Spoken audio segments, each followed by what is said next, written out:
One thing on this, I got a mention that I want to get to because it's about Coleman and Allen. Sorry, my brain. 6:36. Preferring. Thank you, man. Thank you. 6:36 a.m. It's a late night. Allen preferring Coleman.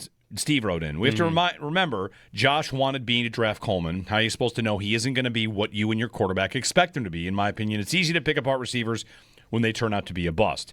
I don't think Coleman is a bust. I think Coleman is okay. If you think that Coleman is anything other than what nearly everyone said he was going to be, then this is the guy they drafted. The guy they drafted is never going to win with separation. Yeah. And in a game like that where they put a top corner on him, one-on-one, he's out of the game. You drafted a receiver like that who's out of the game. And he's different than Xavier Worthy. He's very different than Ladd McConkey. You went to the receiver store and you got one that you thought was a perfect fit, and there are things he does well for you, but there are things he is limited in. A very limited receiver, and nothing about what's happened with Coleman is a surprise. This is pretty much what's supposed to have happened. Yeah. He's not going to win like that. And I don't know if they're going to turn him into something that he shouldn't be. They continue to kind of try to, but they're too crowded in the slot. They signed Shakir to an extension.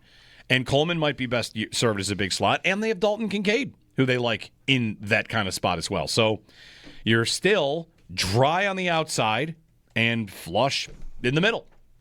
Although Coleman plays on the outside. So if Josh liked him, congratulations, Josh. Like that, we got exactly what you wanted. Yeah, maybe what some would be surprised by is that Coleman as a contested catch receiver isn't happening. Which was always also in the scouting report. Like you might think he's good at that, but it's not really true. No, I'm looking for the stat now, but he had numbers in college that weren't near the top of the sport in those situations.